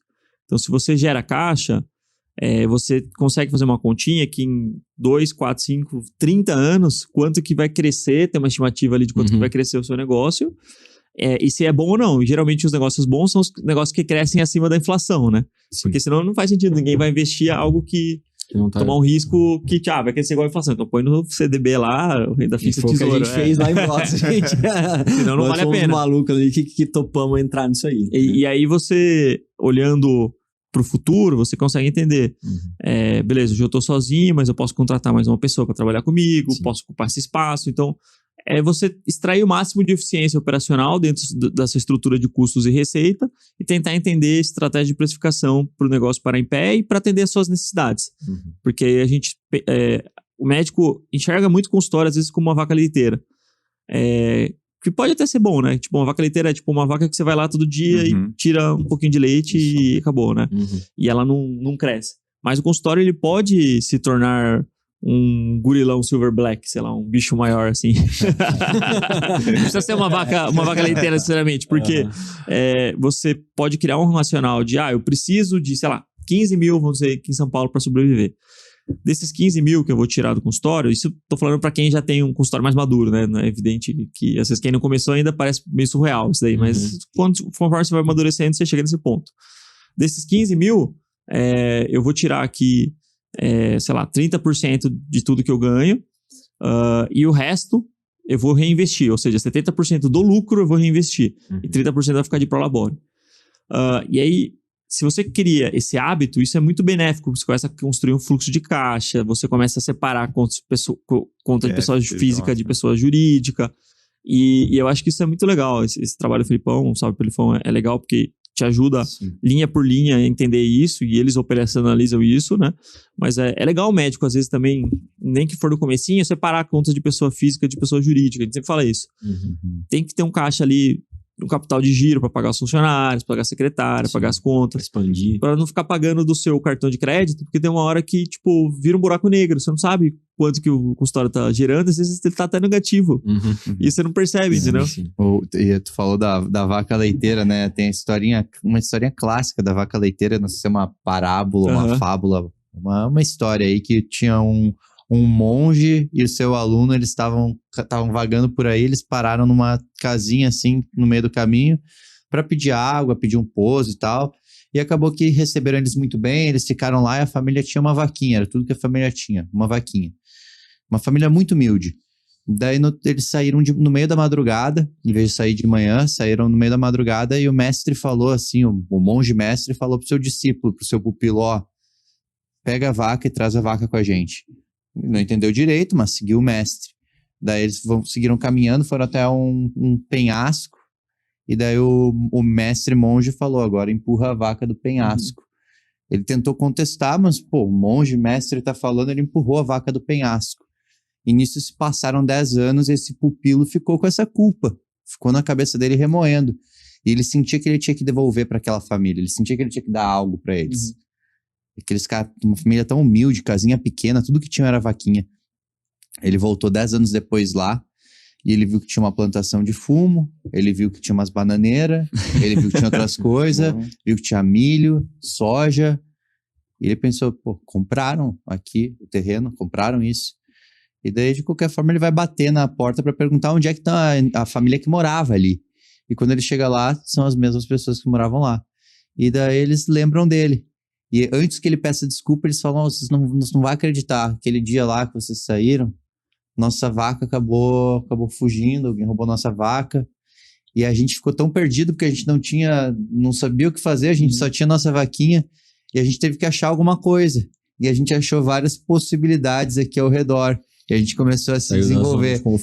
Então, às vezes, a vaquinha leiteira, né, é alguma coisa que tu tem que abandonar pra tu ver outras possibilidades que tu tem aí. Que daí é o teu gorila Silver Black. Silverback. Silverback, costa prateada. Silverback. Mas o fato Silver Black não faz sentido, né? É que isso é uma provocação, né, pro pessoal, na verdade. É uma provocação. Uma empresa, de verdade, não tô falando o CNPJ que serve pra driblar o imposto de pessoa física, né? É uma empresa de verdade. Ela tem que se pagar os custos fixos, pagar os impostos, pagar você, o seu custo de vida básico e ainda sobrar dinheiro. Isso que é uma empresa de verdade, né? Empresa que gera caixa. Porque se você não consegue sobreviver com o lucro que a empresa dá, ou você sobrevive malemar com todo o lucro, meio que essa empresa não gera caixa de verdade. Porque ela tá operando num conceito de EBITDA zero ali, né? Sim. Que é tipo, pô, tá... Beleza. E isso é uma vaca leiteira, né? Quando você, tipo, sei lá, seu custo de vida é 20 mil, você e sua família. E ela gera lucro de 20 mil. Então você tá meio que assim, tudo. né? No break-even ali. E a ideia é como que a gente pode utilizar os recursos que a gente tem, o dinheiro que a gente tem, reinvestir de uma maneira inteligente e criar um cenário que a gente consiga continuar bacana o nosso custo, de preferência não aumentar proporcionalmente tanto o custo conforme a empresa for crescendo, né? Porque também senão não adianta, né? Senão o negócio não tem fim. E reinvestir no crescimento da empresa e pensar, agora eu vou comprar, sei lá, fala um aparelho, cara aí, campimetria. Campimetria é caro, sim. Vou comprar o choque para dar nos pacientes, entendeu? Esqueci o nome disso daí agora. Eletroconvulsoterapia, entendeu? Tem magnetismo também. Magnetismo, não sei o que e tal. Isso aí estímulo transcraniano. Você tem os impulsos magnéticos transcranianos. É legal isso aí. Tem isso aí? Não tem. Traz aí num próximo Toca-Ficha. Mas é uma ideia, Então, assim... existe a possibilidade de você não ter que ficar sacando dinheiro de pessoa física para financiar o crescimento. Esse é o resumo da conversa, né? E hoje eu consigo viver essa realidade já há 3 anos que eu não saco nada. Legal. E pelo contrário, o negócio, ele paga o meu custo de vida. Eu também não tiro um prolabore super alto, porque eu sei que a empresa está crescendo no momento de expansão. E a própria empresa, ela consegue pagar o financiamento de obra, pagar aparelhos, adquirir novos clientes, novas linhas de receita, né? A gente tem agora crioterapia, sauna lá na cidade de Itaim, bem legal. Você tem que ir lá conhecer um dia, quando vocês vierem com mais tempo. Então, acho que no final das contas é isso, que é uma possibilidade para o médico. Não vai ser para todo mundo, não adianta a gente falar, todo médico vai conseguir isso. Mas, se você que é médico, né, que tá ouvindo, sair de 0% da sua receita de particular e ir para 20% que seja, já muda a sua vida, isso eu tenho certeza. Então, acho que todo mundo deveria ousar e abrir a portinha ali da curiosidade e ir descobrindo as coisas e construindo isso aos pouquinhos, né? Eu acho que isso aqui é a grande questão aqui desse episódio aqui. Pô, baita tocação de ficha aí, valeu. Massa. Considerações finais aí, então, pessoal. Que dica que vocês dariam aí pro pessoal, os oftalmologistas aí, cabações estão formando, psiquiatras, pra galera que tá tentando se consolidar no consultório particular mesmo? Cara, eu acho que os oftalmos estão começando, na verdade, para qualquer médico aí que quer empreender, que quer começar, né? Eu acho que existe material bom, existe ferramenta certa pra gente começar, né? Eu comecei sem vocês, mas graças a vocês eu consegui dar um bom salto, evoluir e a gente é o catalisador, né? A gente sempre fala isso. Exato. A gente não tem nenhuma solução mágica. A gente só acelera o processo e dá um direcionamento. Profissionalizar mais o negócio, né? E é o que você falou, não é pra todo mundo. Tem gente que não tem perfil, que realmente não gosta. Eu sempre quis ter meu próprio consultório, gerir meu próprio negócio. Eu gosto muito, né, dessa questão. Seus pais são do agro, alguma coisa assim? A galera o meu pai sempre foi né? Meu pai sempre teve sítio, sempre se virou, ele e os irmãos construíram coisas juntos. A minha mãe tem loja de roupa, então... eu sou de uma família de profissional assim, que é empresário, né? Então, eu sempre gostei dessa parte, de cuidar um pouquinho do que é meu, né? E eu acho que eu encontrei isso na medicina através do consultório.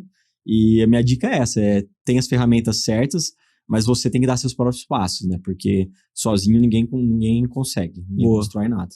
Boa. Acho que é uma boa ideia. Copiar? Começa por aí. Não. Ctrl-C, Ctrl-V. Não, eu tava pensando que existe um estigma do... Não sei, né? Eu tinha esse estigma dessa ideia de empreendedorismo, assim, né? Quando você tá na medicina, porque eu não acredito na medicina sacerdócio, mas ainda tem um lado do cuidado e tal. Agora que a gente vê que, querendo ou não, é um serviço, você vai tirando um pouco desse preconceito de, tipo... Querendo ou não, eu tô vendendo aqui, mas porque eu preciso pagar minha conta em casa, né? Não é uma coisa tipo, né? Eu não quero também só pensar no dinheiro. Sim. Eu acho que essa é uma ideia que me ajudou. Eu tinha muito desses preconceitos, de tipo, mas, medicina, comércio, será? Não, tem um lado aí que você pode refinar um pouco melhor. Você entrega um serviço diferente do que o paciente encontra, né? E Sim, quanto mais exatamente. escasso, mais valor tem isso aí, troca de entendeu? energia Sim, também, sim. né? Troca de troca de energia, energia. e é uma isso. troca de soluções A também. pessoa pagar Sim. preserva a dignidade dela, né? Pô, Porque sim. tu tá dando algo grande, algo Sim, bom. sim. Ele teria essa disponibilidade aí no SUS, né? Talvez esperando muito mais, não tendo a mesma qualidade, não tendo as mesmas soluções. Mas às Eu vezes acho o que preço que a ele pessoa entrega- paga no SUS é caro, porque às vezes a pessoa tem recaída. Exatamente, é tem- um outro tipo, né? Às vezes no SUS é tipo ajuste de medicação. Não? Piorou o sintoma, aumenta a dose. Sim, sim, melhorou, sim. diminui a dose. Não vai ter o tratamento adequado que ela Não teria tem ali com aquela a gente, exata. né? Sim, Sim. com certeza. A gente sabe das limitações do consultório particular, não vai chegar a todo mundo, não é para todo mundo, tanto para o médico quanto para os próprios pacientes, Sim, né? Mas sim. o que a gente está fazendo, estar fazendo de melhor, né? Isso eu sempre já ouvi muito, sim, de gente mais velha. Tá, se eu tô nesse lugar, eu acredito nisso, eu vou fazer, então eu fui melhorando. Acho que a dica seria, né, repensar um pouco melhor sobre isso. Não é só sobre a questão do dinheiro, né? Que vocês falam Sim, bastante sobre isso. Pô, foi uma virada de chave quando minha filha nasceu. E hoje eu acho que eu juntei todas as coisas ali nesse sentido, né? Tipo, eu consegui tomar as decisões porque eu fui me preparando para isso e a minha filha nasceu e, pô, agora eu tô satisfeito e aí é isso que eu acredito, né? Então você busca um pouco dos seus valores também, né? Quem foca só em pensar em, não, consultório particular vai ganhar mais, é isso e aquilo, aí vai dar errado. O motivo é errado, né? Então eu acho que a ideia é isso, você tem um sonho, você acredita e ir atrás disso. E a psiquiatria tá num vácuo também, né? Então, assim, a gente tá no vácuo de um bom momento, né? Então, não é... A gente tem que aproveitar esse momento e entender, então você pode oferecer uma solução diferente? Acredita nisso e vai lá e oferece. A margem da gente- psiquiatria é fantástica, né? Porque é basicamente só a cabeça, né? Que é a mão de obra. Acho que é legal isso que o Felipe falou do tempo livre, né? Porque eu até comentei isso no grupo essa semana. Teve um amigo nosso que foi pai agora também recente. E eu falei, terça-feira agora, né? De manhã, a Gabi foi trabalhar no consultório lá em Torrinha. Eu fui junto com ela, com o meu filho, né? Com o Joaquim, tá com 7 meses. Fiquei na casa dos meus pais, fui com ele na loja da minha mãe e da minha irmã. A gente ficou lá trocando uma ideia, conversei com meu pai. Voltei, almocei, dei almoço pro meu filho. Fui levar ele na natação à tarde. Fui na aula de tênis, depois comecei a fazer tênis agora. E foi um dia que eu praticamente não trabalhei. Meu trabalho foi 15 minutos que eu fiz uma reunião lá com um cara de gestão de tráfego. E pra mim foi um dia mega produtivo, né? Profissionalmente zero, mas pessoal foi muito bom, né? Foi um dia de conexão com meu filho, com a minha esposa, em casa. E é uma coisa que vivi muito. Foi um dia que eu aproveitei bastante. Bizarro, E é um caminho que... Na medicina a gente tá acostumado. Com a gente como médico, né? Falar até pros... Talvez a nossa geração já se preocupe um pouco mais nisso, né? Com certeza. Com o estar presente, com o trabalhar menos, mas para médicos um pouquinho mais velhos isso é impensável, né? Eu falar que tu é um vagabundo. Exatamente. É que meu pai curte estar comigo, né? Mas eu falo, talvez ele tá pensando que eu tô um vagabundo aqui. Porque trabalhar menos não quer dizer que você vai gerar menos valor ou que você vai ter menos impacto. Porque Não. você pode trabalhar de uma maneira mais inteligente, o consultório particular é isso. Sim. Às vezes é melhor você trabalhar com menos pessoas e ter mais impacto de fato. Mais impacto não só na vida da pessoa, mas em toda a cadeia produtiva. Porque pensa, quanto que custa um cara com depressão maltratada? Sim. Custa caro, entendeu? Pra família, Demais. pro Pra estado, pra sociedade. todo mundo. O cara sim. que vai perder capacidade laboral, vai perder relacionamento, entendeu? Demais. Então, o consultório particular, ele é particular porque, de fato, existe uma geração de valor intrínseca em toda a cadeia produtiva e em toda a máquina, né? De macroeconômica do Brasil e que a gente às vezes não percebe, mas é muito verdade isso. E eu mantendo um atleta ativo, uma pessoa que às vezes foi desenganada por um outro médico que não tinha tanto know-how, esse cara ele vai ser mais produtivo no trabalho, vai ser mais feliz, ele vai ter menor risco cardiovascular a médio e longo prazo. Então, são várias coisas que a gente vai criando aí, alguns núcleos de boa medicina, de boa prática, no contexto particular, que gera uma economia até pro Estado, cara. Imagina né? Se tiver muita impacta gente... positivamente, né? Exato. Então não é algo assim que é tipo, não, me dá seu dinheiro, você vai ficar 400, 500, R$1.000 mais pobre. Não é isso, né? Não é isso. É uma troca de fato. Sim. E aí é isso que a gente sempre fala.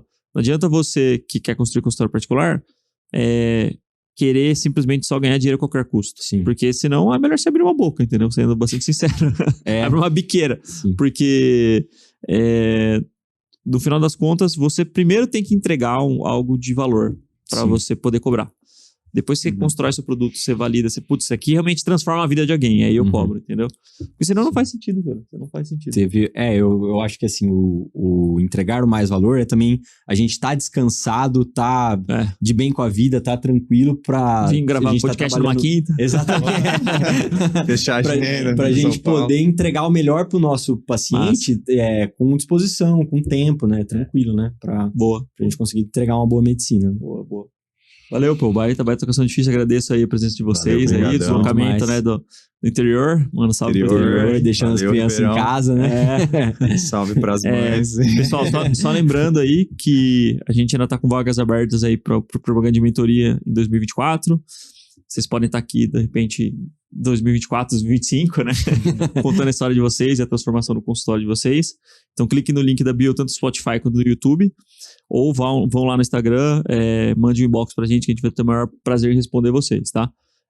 Ativem os sininhos das notificações aí, tanto no Spotify quanto no YouTube.